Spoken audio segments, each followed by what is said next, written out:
Olá, muito boa tarde para vocês. Começou o Globo Esporte e hoje tem jogos decisivos, hein, na Copa do Brasil, na Libertadores. Vamos falar deles por aqui.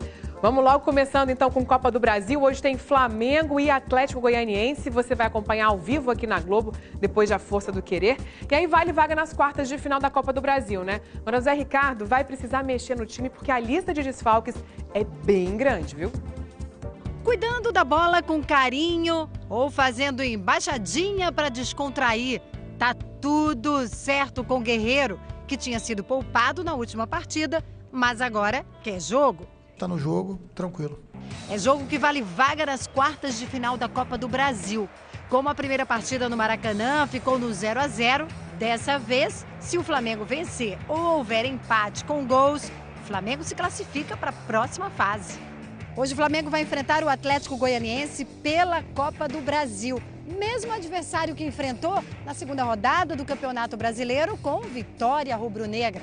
Mas dessa vez, o técnico Zé Ricardo vai precisar fazer algumas mudanças. Berrio e Everton vão ser poupados. O Everton queria muito ir, mas ele realmente sofreu uma pancada, né? Uma torção muito forte no tornozelo. Mas ainda o local está muito inchado, muito dolorido e infelizmente impossibilita ele de ir para o jogo. O Berrio também teve umas dores, né? Também não vai ter Gabriel com uma fratura na costela, ainda sem previsão de quando vai voltar a jogar. Entre as opções está o Rodinei. O mais importante é que a gente não perca a nossa essência, não perca a nossa forma de jogar e com isso a gente entende que podemos fazer frente à equipe do Atlético e passar de fase na Copa do Brasil. O último jogo decisivo não traz boas lembranças para o Zé Ricardo, mas a eliminação na Libertadores já é página virada. Faz parte do passado já. O que a gente quer realmente é ter um bom rendimento, focar na nossa performance. Eu acho que a gente tem que concentrar nossas forças naquilo que a gente precisa fazer. E ainda hoje a gente vai falar daquela mega negociação da venda do Vinícius Júnior de apenas 16 aninhos do Flamengo para o Real Madrid. Coisa de louco, hein? Vamos falar de Libertadores agora, porque o Palmeiras tem um jogo importante hoje, joga em casa contra o Tucumã. E além do Felipe Melo suspenso, o técnico Cuca pode ter um desfalque importante no ataque, olha só. Desta vez, até o diretor de futebol, Alexandre Matos, fez questão de acompanhar de perto o trabalho de campo. Quem esteve por lá viu que o ambiente está ótimo e que depois das broncas internas, a relação entre Felipe Melo e o preparador físico Omar Feitosa, que se estranharam na segunda-feira, voltou ao normal. Eu acho que foi algo que aconteceu, que é normal de acontecer em treinamentos, ainda mais tratando de rachão. O único problema do trabalho foi que, de repente, um corpo estava lá estendido no chão. Era o atacante Miguel Borja, que sentia muitas dores depois de sofrer um entorse no joelho esquerdo. O colombiano tentou continuar no treino, mas não conseguiu. Levado a uma clínica, ele passou a ser dúvida para enfrentar o Tucumã hoje à noite. Quem estará com certeza em campo é Zé Roberto, um lateral sempre incansável e confiante.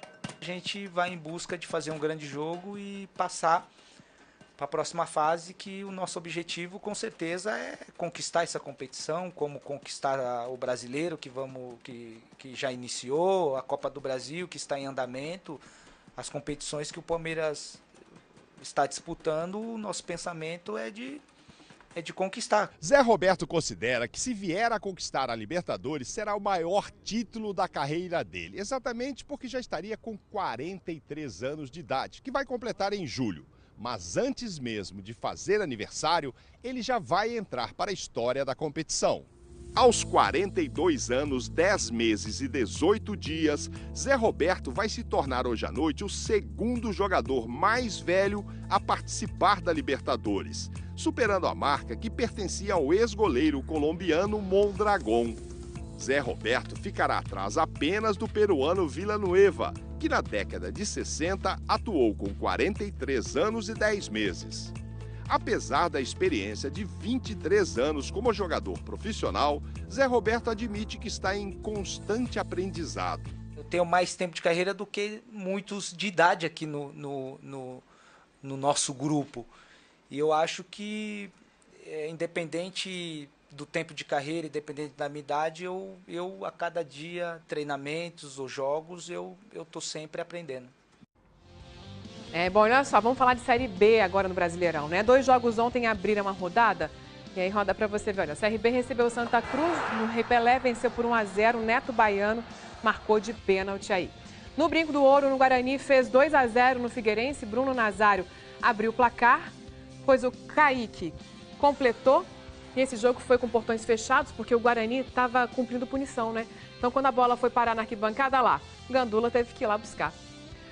Bom, vamos uma paradinha aqui no GE e a gente volta com Libertadores. Os 2 brasileiros venceram ontem. O Santos goleou, nem precisava, né? A Chape venceu e eu te mostro os detalhes na volta, já já.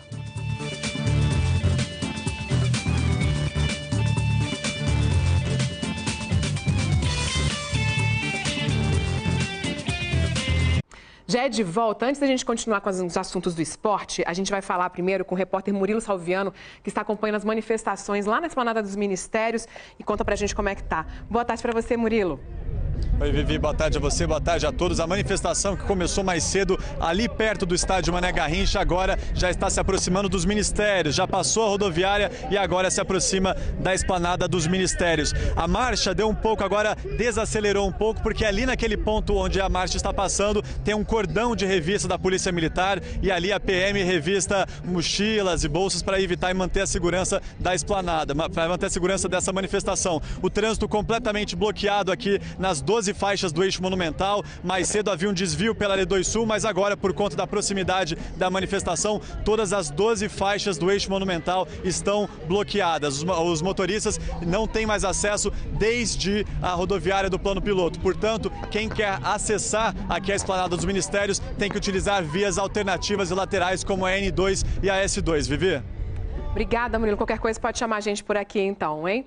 Vamos continuar tocando, então, aqui o esporte. 2 brasileiros em campo ontem pela Libertadores, né? O Santos goleou o Sporting Cristal do Peru, garantiu o primeiro lugar no Grupo 2. Vamos ver como foi. Olha lá, o David Braz pegou o rebote ali, olha, e abriu o placar. O goleiro Maurício Viana depois deu mole, aí pronto, né? Encontrou o Ricardo Oliveira ali, que ampliou.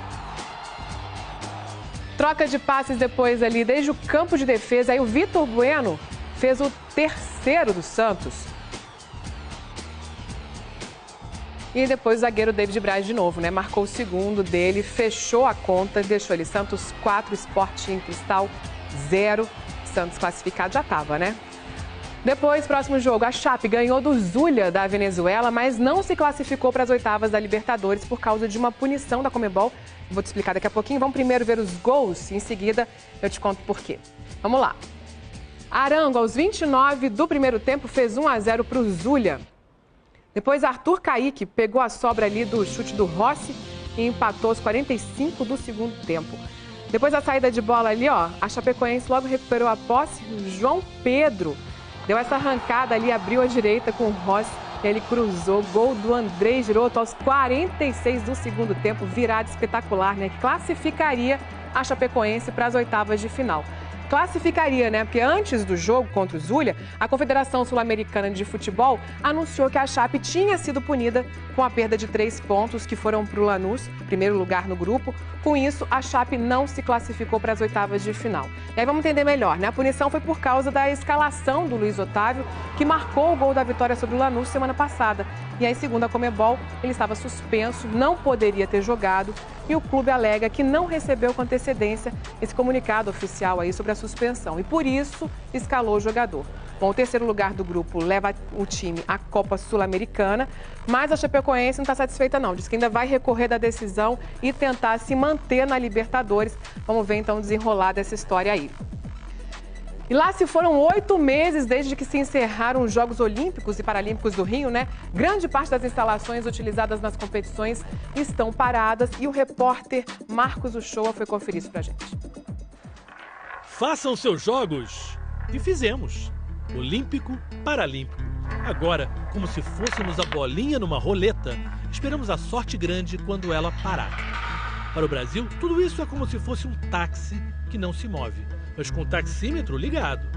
quando a Paralimpíada acabou no dia 18 de setembro, começou um período em que a principal pergunta era: e agora? O que faremos com o Parque Olímpico? Prefeitura e governo federal dividiram a responsabilidade de cuidar das instalações. Mas a eleição municipal, a mudança de governo na cidade e no país, a crise econômica, tudo contribuiu para que, apesar de serem instalações caras e enormes, elas ficassem minúsculas entre as prioridades das autoridades. Nós constatamos ausência de planejamento, né? O planejamento tinha que ter ocorrido muito antes. Vamos cobrar, assim como outros órgãos de controle, um plano de contingência, uma coisa emergencial, e depois um plano aí consistente do que fazer com essas instalações. Recentemente, o governo federal se mexeu e criou uma entidade que tem a missão de arrumar um jeito para que esse vazio seja preenchido por atletas e público. A AGLO, Autoridade de Governança do Legado Olímpico. Este mês, o estádio de tênis recebeu uma etapa do circuito mundial de vôlei de praia.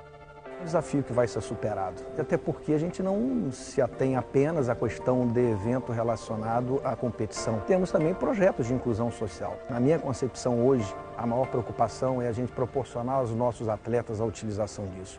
É levar a população do estado do Rio de Janeiro e do Brasil um legado consistente, com uma agenda consistente, com a possibilidade de prática de esportes aqui, de competição e de treinamento. No Parque Aquático Maria Lenk, esse conceito já está em prática. A instalação se tornou um centro de treinamento para 12 modalidades, das mais óbvias, como a natação e nado sincronizado, até o snowboard. Mas o Maria Lenk é um oásis neste deserto de promessas ainda não cumpridas. O projeto para transformar a Arena do Futuro, a que recebeu o handebol na Olimpíada, em escolas, ainda não saiu do papel. E o estádio aquático, que teve suas 2 piscinas doadas para as Forças Armadas e deveria ter sido desmontado, ainda continua de pé.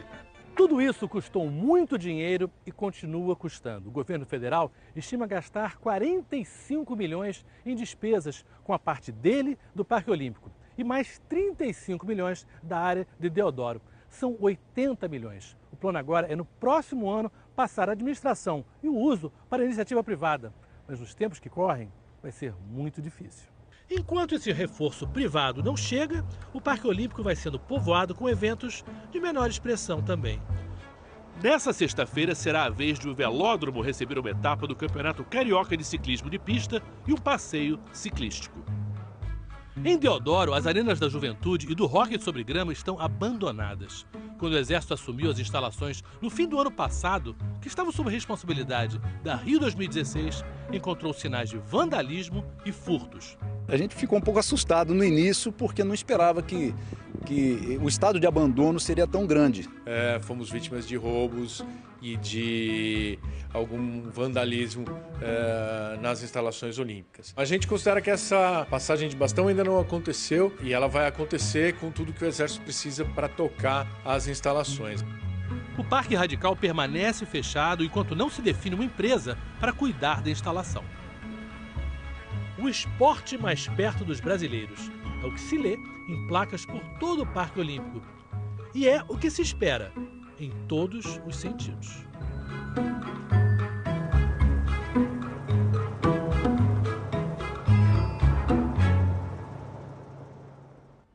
E na Arena da Barra, que fica ali no Parque Olímpico, foi realizado o Mundialito de League of Legends, um game que é sucesso no mundo inteiro, né? Foram 12 dias de competições com o ginásio lotado, olha só. O virtual aqui é uma realidade. A Arena da Barra estava lotada para a decisão do Mundialito de LoL, League of Legends.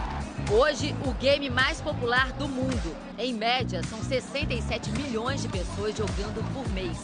Entre profissionais e aqueles que têm ali uma diversão. Num campeonato de LoL, é comum esbarrar no pessoal de cosplay. Eles não só se vestem como os personagens do jogo, mas também interpretam. É um ainda novo mundo, descoberto há apenas 6 anos. Mas que chegou com força, viu? Chegou arrebatador. Na Coreia do Sul é considerado esporte pelo Comitê Olímpico do país, levado muito a sério. Quem gosta, ama. É tipo Flamengo, pra mim. É tipo a muda do Flamengo. O básico dos básicos é saber que o jogo é um jogo de estratégia, que você tem que derrubar as torres inimigas. Hoje, nenhuma equipe é tão entrosada quanto a dos coreanos. Na final, disputada numa série melhor de 5, a SKT venceu a G2, representante europeia, por 3-1. Os jogadores são tratados como reis, e sem exagero nenhum, tá? Esse trono foi colocado aqui em homenagem ao Faker, que é considerado o melhor do mundo.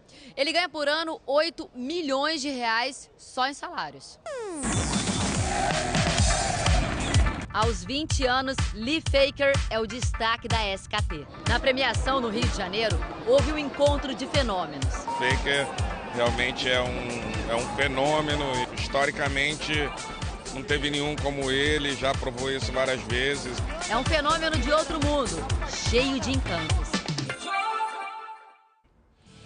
E bom, olha só, gente, vamos falar do Messi. Tá aqui no Globoesporte.com, no nosso site. O Tribunal Espanhol confirmou 21 meses de prisão para Messi por fraude fiscal.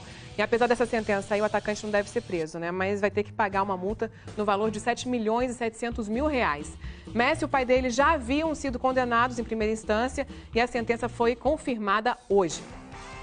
Bom, vamos para o intervalo aqui no Globo Esporte. Na volta, os detalhes da negociação entre Flamengo e Real Madrid pelo garoto Vinícius Júnior.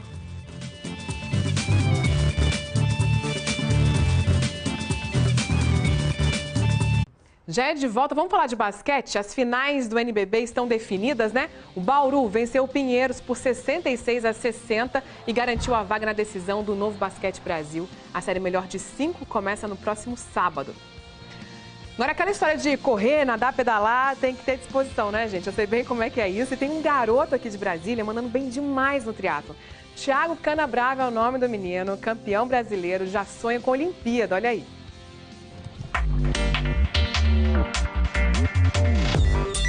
Cara de garoto, dedicação de veterano. Ele acorda às 4 da manhã para treinar.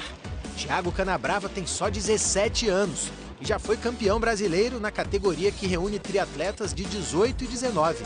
Bastante gratificante saber que o trabalho duro vem dando certo, que eu estou melhorando aí as modalidades e tentando entrar em um nível mundial aí para poder trazer mais títulos para o Brasil. O Campeonato Brasileiro foi disputado em João Pessoa e o resultado deu ao Thiago uma vaga no Mundial de Roterdã, na Holanda, onde ele vai competir na mesma categoria. Para esse Mundial agora, é mais ganhar experiência, entrar em contato nesse mundo do alto nível e para no futuro eu já ter uma bagagem maior e poder disputar posteriormente esses títulos. O Thiago começou no triatlon aos 14 anos de idade. Desde então, ele tem o privilégio de ser treinado por um ex-triatleta olímpico, que sempre foi o ídolo dele. Ninguém mais, ninguém menos que o experiente Leandro Macedo. É ele quem orienta o Thiago desde o início da carreira e está sempre acompanhando o pupilo nas competições. É incrível os conselhos que ele me dá durante as provas, dicas de posicionamento, faz uma enorme diferença e afeta diretamente o resultado. Assim como Leandro, que disputou as Olimpíadas de Sydney no ano 2000 e Atenas em 2004, o Thiago sonha em representar o Brasil nos Jogos Olímpicos. Mas o Mundial de Ironman em Kona, no Havaí, também deixaria ele satisfeito. Sim, qualquer um que der certo ou Kona ou Olimpíadas, eu já estou extremamente feliz. Eu tive a honra de ter aqui, né, no Bora Correr Triatlo ano passado, o Leandro dando dicas pra gente, né? Então, boa sorte pra você, viu, Thiago? Vamos aqui falar de novo de futebol. Na Copa do Nordeste, Bahia e Sport decidem o título em Salvador. O primeiro jogo no Recife foi 1-1. E agora, voltando a falar em Copa do Brasil, hoje tem Paraná e Atlético Mineiro, jogo de ida, 9h45 da noite, lá no estádio Couto Pereira. Aí, trocando aqui, né? No mesmo horário tem Flamengo e Atlético Goianiense, ao vivo aqui na Globo, depois de A Força do Querer. E aí, no show do intervalo, gente, desse jogo aí, os nossos comentaristas vão opinar sobre a venda do Vinícius Júnior. O menino tá valendo ouro, hein?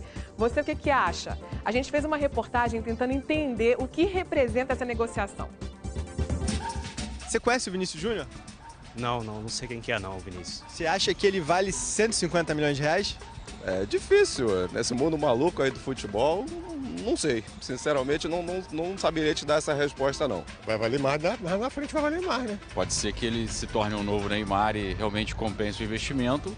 Pode ser que ele seja um novo Negueba, que não vale a pena o investimento que foi feito. Afinal de contas, quem é esse Vinícius Júnior? Ó, ele tem 16 anos. Jogou só 24 minutos entre os profissionais. Só deu tempo de chutar uma vez ao gol. Foram 5 passes certos, 2 errados. Mal começou a carreira, já foi contratado pelo Real Madrid por 45 milhões de euros. O equivalente a 164 milhões de reais. É a segunda negociação mais cara da história do futebol brasileiro. Atrás apenas do Neymar. Nunca um clube pagou tanto dinheiro por um jogador menor de idade. Os altos valores assustaram Pepe Guardiola, técnico do Manchester City. É impossível competir com o Real Madrid e Barcelona.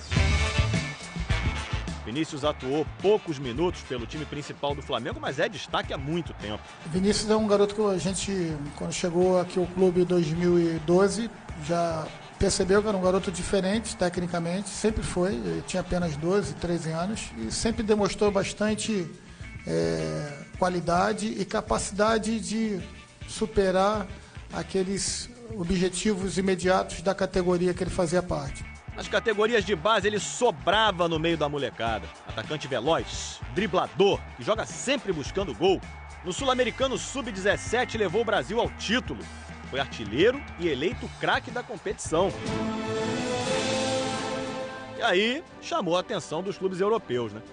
Liverpool, Paris Saint-Germain e Manchester City tentaram. Só que o Vinícius estava mais interessado nas propostas dos gigantes Real Madrid e Barcelona. O Real topou pagar mais caro. Não queria correr o risco de ver um filme repetido. Teve um outro componente aí, que é a rivalidade com o Barcelona. Eles não podiam deixar acontecer com o Vinícius o que aconteceu com o Neymar. Quando o Neymar assinou com o Barcelona, ele disse não ao Real Madrid. E aí o medo de perder um novo Neymar para o rival inflacionou a negociação. Se é 45 milhões para um jogador de 16 anos, eu posso pagar, eu sou o Real Madrid. Então acho que essa pressão, essa cobrança do preço que foi pagado, ele não vai ter no Real Madrid, porque o Real Madrid tem isso. O Real Madrid, ele se orgulha de poder ser o time mais rico do mundo, de poder gastar o que for para contratar o jogador que ele quiser. O site do clube destacou a contratação com um vídeo da promessa brasileira, que continua no Flamengo, no mínimo até julho do ano que vem. Se os clubes chegarem a um acordo, o atacante pode ser emprestado ao Flamengo por mais um ano, até julho de 2019. Enquanto isso, já tem jornalista espanhol acompanhando de perto os passos do garoto. Isso é um negócio que interessa muito na Espanha, sobretudo depois do caso do Neymar, que o Neymar foi uma quantidade muito grande de grana, né? E ao final deu certo o Neymar. Será que o menino de 16 anos vale esse dinheirão todo? Será que estamos mesmo diante de um futuro craque do futebol mundial? Ainda é cedo para saber, né? Então o jeito é ficar de olho neles três: Vinícius, a bola e o tempo.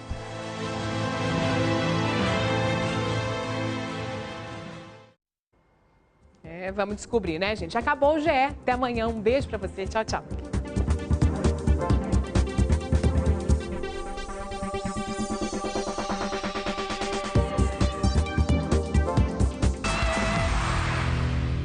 Olá, muito boa tarde para vocês. Começou o Globo Esporte. Hoje tem jogos decisivos, hein? Na Copa do Brasil, na Libertadores. Vamos falar deles por aqui. Vamos logo começando então com Copa do Brasil. Hoje tem Flamengo e Atlético Goianiense. Você vai acompanhar ao vivo aqui na Globo, depois da Força do Querer. E aí vale vaga nas quartas de final da Copa do Brasil, né? Mas o Zé Ricardo vai precisar mexer no time porque a lista de desfalques é bem grande, viu? Cuidando da bola com carinho ou fazendo embaixadinha para descontrair. Tá tudo certo com o Guerreiro, que tinha sido poupado na última partida, mas agora quer jogo. Tá no jogo, tranquilo. É jogo que vale vaga nas quartas de final da Copa do Brasil. Como a primeira partida no Maracanã ficou no 0-0, dessa vez, se o Flamengo vencer ou houver empate com gols, o Flamengo se classifica para a próxima fase. Hoje o Flamengo vai enfrentar o Atlético Goianiense pela Copa do Brasil. mesmo adversário que enfrentou na segunda rodada do Campeonato Brasileiro com vitória rubro-negra. Mas dessa vez, o técnico Zé Ricardo vai precisar fazer algumas mudanças. Berrio e Everton vão ser poupados. O Everton queria muito ir, mas ele realmente sofreu uma pancada, né? Uma torção muito forte no tornozelo, mas ainda o local está muito inchado, muito dolorido e infelizmente impossibilita ele de ir para o jogo. O Berrio também teve umas dores, né? Também não vai ter Gabriel com uma fratura na costela, ainda sem previsão de quando vai voltar a jogar. Entre as opções está o Rodinei. O mais importante é que a gente não perca a nossa essência, não perca a nossa forma de jogar e com isso a gente entende que podemos fazer frente à equipe do Atlético e passar de fase na Copa do Brasil. O último jogo decisivo não traz boas lembranças para o Zé Ricardo, mas a eliminação na Libertadores já é página virada. Faz parte do passado já. O que a gente quer realmente é ter um bom rendimento, focar na nossa performance. Eu acho que a gente tem que concentrar nossas forças naquilo que a gente precisa fazer